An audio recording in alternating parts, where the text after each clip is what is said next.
Hello student, स्वागत है आप सभी का हमारे न्यू वीडियो में। तो आज मैं फाउंडेशन कोर्स भारतीय संस्कृति एवं राष्ट्र गौरव के 2025 के क्वेश्चन पेपर की एनालिसिस वीडियो आपके लिए लेकर आया हूं, जो कि आपका एग्जाम होता है BA BSc BCom first year वालों का फाउंडेशन कोर्स भारतीय संस्कृति एवं राष्ट्र गौरव का, जिसका पेपर कोड है आपका 009। तो आज हम इस क्वेश्चन पेपर के सभी क्वेश्चन के आंसर देखेंगे, जो कि आपके हाल ही में 2025 में पूछे गए हैं। तो वीडियो को अंत तक जरूर देखते रहिए, और वीडियो में आगे बढ़ने से पहले यदि आप हमारे चैनल पर नए हो तो चैनल को सब्सक्राइब जरूर करें, जिससे आपको हमारे आने वाली न्यू नोटिफिकेशन समय पर मिल सके। तो आइए बिना टाइम वेस्ट की वीडियो को स्टार्ट करते हैं। यहाँ पर फर्स्ट क्वेश्चन आपके एग्जाम में पूछा गया था, राजस्थान की राजधानी है। तो राजस्थान की राजधानी यहाँ पर जयपुर। इसके बाद अगला प्रश्न है, भारत का सबसे छोटा राज्य कौन सा है? तो भारत का सबसे छोटा राज्य है गोवा। इसके बाद हम नेक्स्ट देखेंगे यहाँ पर, हिमालय की सबसे ऊंची चोटी है। तो यहाँ पर हिमालय की सबसे ऊंची चोटी है माउंट एवरेस्ट। नेक्स्ट यहाँ पर, थार मरुस्थल कहाँ है? तो थार मरुस्थल जो है वे राजस्थान में है। ऑप्शन बी राइट आंसर है। इसके बाद अगला प्रश्न आपके एग्जाम में पूछा गया था, रामचंद्र और रावण के बीच युद्ध हुआ था। तो यह युद्ध हुआ था श्रीलंका में। अगला प्रश्न है, भारत का सबसे दक्षिणी छोर बिंदु है। तो यहाँ पर ऑप्शन ए इसका राइट आंसर है, इंदिरा पॉइंट। यहाँ पर कन्याकुमारी भी दिया गया है। तो कन्याकुमारी जो है भारत की सतही भूमि का सबसे अंतिम छोर है, जबकि यहाँ पर क्वेश्चन में आपके दिया गया है कि भारत का सबसे दक्षिणी छोर है। तो आपको यहाँ पर ऑप्शन ए ही लगाना चाहिए, क्योंकि यहाँ पर इंदिरा पॉइंट जो है वे सबसे दक्षिणी छोर है, जबकि जो कन्याकुमारी है वह भारत की सतही भूमि का सबसे दक्षिणी छोर है। तो ऑप्शन ए इसका राइट आंसर है। इसके बाद अगला प्रश्न है, कुंभ मेला नहीं लगता है। तो कुंभ का मेला वाराणसी में नहीं लगता है, जबकि इलाहाबाद में भी लगता है, नासिक में भी लगता है और हरिद्वार में भी लगता है। अगला प्रश्न है यहाँ पर, प्रीमेटिव कल्चर नामक कृति किसने लिखी? तो यह कृति टाइलर ने लिखी है। इसके बाद अगला प्रश्न है, मैन एंड कल्चर के लेखक है। तो इसके लेखक है विस्लर। यहाँ पर ऑप्शन डी इसका राइट आंसर है। किसी किसी मॉडल में इसका आंसर जो है वे लैंडिस भी दिया गया है, तो ये इसका गलत है। इसका सही जो आंसर होगा वह होगा विस्लर। इसके बाद नेक्स्ट क्वेश्चन है यहाँ पर, गुजरात का कौन सा शहर पानी के अंदर है? यहाँ पर ऑप्शन डी इसका राइट आंसर है, द्वारका। ये प्रीवियस ईयर भी आपके एग्जाम में पूछा गया था। इसके बाद अगला प्रश्न है, योग का अंतिम लक्ष्य है। यहाँ पर ऑप्शन ए इसका राइट आंसर है, मोक्ष। इसके बाद नेक्स्ट है, दूध का सफेद रंग किसके कारण होता है? यहाँ पर ऑप्शन बी इसका राइट आंसर है, केसिन के कारण। अगला प्रश्न है यहाँ पर, आयुर्वेद का पिता कौन है? तो आयुर्वेद का पिता है धन्वंतरी। नेक्स्ट है, भारतीय ज्योतिष कितनी राशियों को मानता है? इसका राइट आंसर ऑप्शन बी यहाँ पर 12 है। अगला प्रश्न है यहाँ पर, मेष और वृश्चिक राशियों का स्वामी है। तो यहाँ पर ऑप्शन ए इसका राइट आंसर है, मंगल। नेक्स्ट है, नीला ग्रह किसे कहा जाता है? तो नीला ग्रह पृथ्वी को कहा जाता है। इसके बाद अगला प्रश्न है, मेष राशि का अंग्रेजी नाम क्या है? तो मेष राशि का अंग्रेजी नाम है एरियाज। इसके बाद नेक्स्ट यहाँ पर, भोर का तारा किसे कहते हैं? तो भोर का तारा शुक्र को कहा जाता है। नेक्स्ट क्वेश्चन है यहाँ पर, लाल ग्रह किसे कहा जाता है? तो लाल ग्रह मंगल को कहा जाता है। इसके बाद नेक्स्ट यहाँ पर, पुष्य नक्षत्र का स्वामी होता है। तो यहाँ पर ऑप्शन डी इसका राइट आंसर हो जाएगा, बृहस्पति। बृहस्पति पुष्य नक्षत्र का देवता होता है, जबकि पुष्य नक्षत्र का जो स्वामी होता है वह शनि होता है, जबकि यहाँ पर ऑप्शन में बृहस्पति दिया गया है। तो यहाँ पर ऑप्शन डी ही इसका राइट आंसर होगा। बाकी सीसेस यूनिवर्सिटी की ऑफिशियल आंसर की देखेंगे कि क्या आता है। नेक्स्ट है, कुचिपुड़ी किस प्रदेश का नृत्य है? तो यह आंध्र प्रदेश का नृत्य है। इसके बाद अगला प्रश्न यहाँ पर, संसार का सबसे बड़ा गुंबद कहाँ है? तो यह बीजापुर में है। इसके बाद यहाँ पर अगला प्रश्न है, हिस्ट्री ऑफ फाइन आर्ट्स किसने लिखी है? यह पुस्तक जो है वह विंसेंट स्मिथ द्वारा लिखी गई है। इसके बाद अगला प्रश्न है, सारनाथ स्तंभ का चक्र प्रतीक है। तो यह प्रतीक है प्रगति का। अगला प्रश्न है, वह शासक जिसने ग्रैंड ट्रक रोड का निर्माण कराया। तो वह शासक है शेरशाह सूरी। यहाँ पर ऑप्शन सी राइट आंसर है। अगला प्रश्न है, हिंदू विधि का सबसे प्राचीन ग्रंथ है। इसका राइट आंसर है ऑप्शन ए, मनुस्मृति। नेक्स्ट है, हिंदू पॉलिटी के रचयिता है। इसका right answer option C, KP Jayaswal. इसके बाद अगला प्रश्न है यहाँ पर, गण शब्द का क्या अर्थ है? तो गण शब्द का अर्थ होता है संख्या। नेक्स्ट है, पृथ्वीराज रासो के लेखक है। तो इसके लेखक है चंद बरदाई। नेक्स्ट है, किस राजा के दरबार में नवरत्न थे? तो यहाँ पर ऑप्शन बी राइट आंसर है, विक्रमादित्य के यानी चंद्रगुप्त द्वितीय के। इसके बाद अगला प्रश्न है, प्राचीन काल में शिक्षा का माध्यम कौन सी भाषा थी? इसका राइट आंसर है ऑप्शन बी यहाँ पर संस्कृत।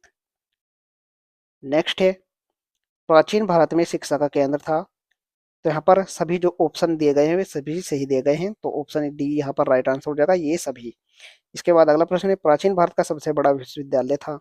इसका राइट आंसर ऑप्शन बी यहाँ पर नालंदा। नालंदा सबसे बड़ा विश्वविद्यालय था। इसके बाद अगला प्रश्न है, नालंदा विश्वविद्यालय किस धर्म की शिक्षा का केंद्र था? तो यह बौद्ध धर्म की शिक्षा का केंद्र था। अगला प्रश्न है, काशी विश्वविद्यालय था, तो यह उत्तर प्रदेश में स्थित था। इसके बाद नेक्स्ट है, व्हाइट इंडिया किसे कहा जाता है? यहाँ पर ऑप्शन बी इसका राइट आंसर है कोहतान। इस क्वेश्चन का आंसर अभी मुझे कंफर्म नहीं है, मैंने केवल चैट जीपीटी से इस क्वेश्चन का आंसर ढूंढा था, तो वहां पर खोतान आंसर इसका बताया गया है। बाकी हम सीसीएस यूनिवर्सिटी की ऑफिशियल आंसर की देखेंगे। इसके बाद यहाँ पर नेक्स्ट है, किस विश्वविद्यालय में ज्योतिष और नक्षत्र शास्त्र की उच्च शिक्षा दी जाती थी? तो यहाँ पर ऑप्शन बी इसका राइट आंसर है उज्जैनी में। नेक्स्ट है, विक्रमशिला विश्वविद्यालय स्थित था, यह बिहार में स्थित था। इसके बाद अगला प्रश्न है यहाँ पर, किस विश्वविद्यालय को दक्षिण की काशी कहा जाता था? इसका राइट आंसर हो जाएगा ऑप्शन सी कांची को। नेक्स्ट यहाँ पर, एंशिएंट इंडियन एजुकेशन नामक पुस्तक के लेखक है। इसका राइट आंसर है ऑप्शन ए यहाँ पर ए एस अल्तेकर। अगला प्रश्न है, पुरुषार्थों को कितने भागों में बांटा गया है? तो पुरुषार्थों को 4 भागों में बांटा गया है। अगला प्रश्न है यहाँ पर, मनु ने कर्म के कितने भेद किए हैं? तो मनु ने कर्म के 3 भेद किए हैं। नेक्स्ट है, उपनयन संस्कार है। इसका राइट आंसर हो जाएगा ऑप्शन सी यहाँ पर शैक्षिक संस्कार। अगला प्रश्न है, आर्यों की धर्मास्था का केंद्र था। इसका राइट आंसर है ऑप्शन बी यहाँ पर यज्ञ। अगला प्रश्न है यहाँ पर, ऋग्वेद में सबसे प्रतापी देवता किसे कहा गया है? इसका राइट आंसर हो जाएगा ऑप्शन डी यहाँ पर इंद्र को सबसे प्रतापी देवता कहा गया है। अगला प्रश्न है, व्याकरण के पंडित थे। तो यहाँ पर ऑप्शन बी इसका राइट आंसर है पाणिनि। इसके बाद नेक्स्ट है, आदि काव्य कहा जाता है। तो आदि काव्य कहा जाता है रामायण को। नेक्स्ट यहाँ पर, आज भी थाईलैंड में हिंदू धर्म का कौन सा संस्कार किया जाता है? इसका राइट आंसर ऑप्शन बी यहाँ पर चूड़ाक्रम। नेक्स्ट यहाँ पर, हलधर किसे कहा जाता है? तो हलधर कहा जाता है बलराम को। अगला प्रश्न यहाँ पर, अष्टाध्यायी किसने लिखी? तो अष्टाध्यायी पाणिनि के द्वारा लिखी गई है। अगला प्रश्न है, भारत एक खोज किस पूर्व प्रधानमंत्री द्वारा रचित कृति है? तो यह जवाहरलाल नेहरू द्वारा रचित एक कृति है। इसके बाद नेक्स्ट यहाँ पर, भारत के प्रधानमंत्री कौन है? तो भारत के प्रधानमंत्री है नरेंद्र मोदी। नेक्स्ट है, वंदे मातरम गीत के रचयिता कौन है? इसका राइट आंसर हो जाएगा ऑप्शन बी यहाँ पर बंकिम चंद्र चटर्जी। नेक्स्ट है, भारत की सबसे लंबी नदी है। तो भारत की सबसे लंबी नदी है गंगा। आपके क्वेश्चन बैंक में इसका उत्तर ब्रह्मपुत्र भी दिया गया है, लेकिन यह गलत है। ब्रह्मपुत्र नदी का पूरा हिस्सा भारत में नहीं है, इसका पूरा हिस्सा जो है वह विदेश में भी है, इसलिए ब्रह्मपुत्र नदी भारत की लंबी नदी नहीं है, जबकि गंगा भारत की सबसे लंबी नदी है। इसके बाद नेक्स्ट है, सोन संस्कृति का नामकरण हुआ है। तो यह नदी पर हुआ है, सोन नदी के नाम पर सोन संस्कृति का नामकरण हुआ है। इसके बाद अगला प्रश्न है, हड़प्पा शहर किस नदी के किनारे पर स्थित था? इसका right answer option B Ravi नदी पर। नेक्स्ट है, मोहनजोदड़ो का अर्थ होता है। तो इसका अर्थ होता है मृतकों का टीला। अगला प्रश्न है, सिंधु वासियों की आजीविका का मुख्य साधन था। इसका राइट आंसर ऑप्शन ए यहाँ पर कृषि। नेक्स्ट है, सबसे प्राचीन वेद कौन सा है? तो सबसे प्राचीन वेद है Rigveda, option C right answer है। इसके बाद नेक्स्ट है, वर्ण का शाब्दिक अर्थ है। तो वर्ण का शाब्दिक अर्थ है रंग। इसके बाद नेक्स्ट है यहाँ पर, विशिष्टाद्वैतवाद के प्रणेता हैं। इसका राइट आंसर है ऑप्शन बी यहाँ पर रामानुज। नेक्स्ट यहाँ पर, वेदांगों की संख्या है। तो वेदांगों की संख्या यहाँ पर 6 है।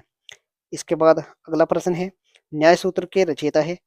तो न्याय सूत्र के रचयिता है Gautam, option C right answer है। इसके बाद नेक्स्ट यहाँ पर, गीता में कितने अध्याय है? तो गीता में 18 अध्याय हैं। नेक्स्ट है, बौद्ध धर्म की सबसे पवित्र पुस्तक कौन सी है? इसका राइट आंसर है ऑप्शन डी यहाँ पर त्रिपिटक।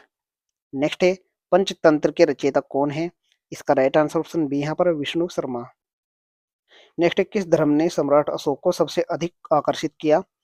यहाँ पर ऑप्शन सी है बौद्ध धर्म इसका राइट आंसर है। इसके बाद अगला प्रश्न है, गौतम बुद्ध का मूल नाम था। इसका राइट आंसर है ऑप्शन बी यहाँ पर सिद्धार्थ। नेक्स्ट है, महावीर की माता का नाम था, तो उनकी माता का नाम था त्रिशला। अगला प्रश्न है, महाभारत में मूल रूप से कितने श्लोक थे? तो महाभारत में मूल रूप से 8800 श्लोक थे। इसके बाद महाभारत में 24,000 श्लोक हुए। उसके बाद महाभारत में 1,10,000। वर्तमान में महाभारत में 1,10,000 श्लोक है। इसके बाद नेक्स्ट यहाँ पर, नालंदा विश्वविद्यालय में किस देश के विद्यार्थी नहीं थे? इसका राइट आंसर हो जाएगा यहाँ पर ऑप्शन डी अमेरिका के। इसके बाद अगला प्रश्न है यहाँ पर, भारत का सबसे प्राचीन विश्वविद्यालय है, तो इसका राइट आंसर ऑप्शन बी यहाँ पर तक्षशिला। कुछ स्टूडेंट्स के कमेंट आ रहे थे कि भारत का जो सबसे प्राचीन विश्वविद्यालय है वह नालंदा है, जबकि एक गलत है। भारत का सबसे प्राचीन विश्वविद्यालय तक्षशिला ही है। इनके कालानुक्रम के अनुसार आप देख सकते हैं, सबसे प्राचीन विश्वविद्यालय तक्षशिला ही है। इसके बाद अगला प्रश्न है, सांची में कितने स्तूप हैं? तो सांची में 3 स्तूप हैं। अगला प्रश्न है, भारत की सबसे पुरानी गुफा कौन सी है? तो भारत की सबसे प्राचीन गुफा यहाँ पर दी गई है कार्ली की गुफा। यहाँ पर आप देख सकते हैं, अजंता और एलोरा की जो गुफाएं हैं उनका निर्माण हुआ था 200 ईसी पूर्व से 650 ईस्वी तक। और एलिफेंटा की जो गुफाएं हैं उनका निर्माण हुआ था 5वीं और 6ठी शताब्दी ईस्वी तक। जबकि जो कार्ली की गुफाएं हैं उनका जो निर्माण हुआ था वे 160 ईसा पूर्व में हुआ था। तो इसलिए सबसे प्राचीन जो गुफा है यहाँ पर कार्ली की ही गुफा है। इसके बाद अगला प्रश्न है, विष्णु जगन्नाथ मंदिर स्थित है, यह पुरी में स्थित है। इसके बाद अगला प्रश्न है, कोणार्क का मंदिर किस देवता को समर्पित है? यह सूर्य को समर्पित है, ऑप्शन सी राइट आंसर है। नेक्स्ट है, प्रसिद्ध दिलवाड़ा के मंदिर स्थित है, यह माउंट आबू में है। अगला प्रश्न है, बुलंद दरवाजा कहाँ स्थित है? यह फतेहपुर सीकरी में है। नेक्स्ट है, मोती मस्जिद कहाँ स्थित है? तो मोती मस्जिद यहाँ पर आगरा के किले में स्थित है। अगला प्रश्न है, तानसेन की समाधि कहाँ है? तो तानसेन की समाधि ग्वालियर में है। नेक्स्ट है, संस्कृति एक जटिल संपूर्णता है, यह कथन किसका है? यह कथन है टाइलर का। नेक्स्ट है, भारतीय जीवन पद्धति का मूलाधार है, इसका राइट आंसर ऑप्शन बी यहाँ पर सभ्यता। नेक्स्ट है, भारत की संस्कृति है, तो भारत की संस्कृति प्राचीन संस्कृति है। अगला प्रश्न है, प्राचीन काल में भारत को कहा जाता था? तो प्राचीन काल में भारत को आर्यावर्त, जम्बूद्वीप और हिंदुस्तान सभी कहा जाता था। तो ऑप्शन डी उपरोक्त सभी राइट आंसर है। नेक्स्ट है, किस स्थान को त्रिवेणी संगम कहा जाता है? यहाँ पर ऑप्शन बी इसका राइट आंसर है इलाहाबाद को। अगला प्रश्न है, किस देश को न तो दानव और न बोना कहा जाता है? तो यहाँ पर ऑप्शन बी इसका राइट आंसर है भारत को। भारत को न तो दानव और न बोना इसलिए कहा जाता है कि भारत न तो विश्व में सबसे बड़ा देश है और न ही विश्व में सबसे छोटा देश है। इसके बाद नेक्स्ट है, भारत का विश्व में जनसंख्या की दृष्टि से स्थान है, तो विश्व में भारत का पहला स्थान हो गया है जनसंख्या की दृष्टि से। इसके बाद नेक्स्ट है, यहाँ पर उत्तराखंड की राजधानी है, तो उत्तराखंड की राजधानी है देहरादून। नेक्स्ट है, अंकोर वाट स्थित है, तो कंबोडिया में है। अगला प्रश्न है, भारत के किस राज्य में सबसे अधिक साक्षरता है? इसका राइट आंसर हो जाएगा ऑप्शन डी यहाँ पर केरल में।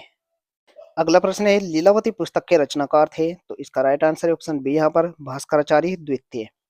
नेक्स्ट है, महावीराचार्य की पुस्तक का नाम है?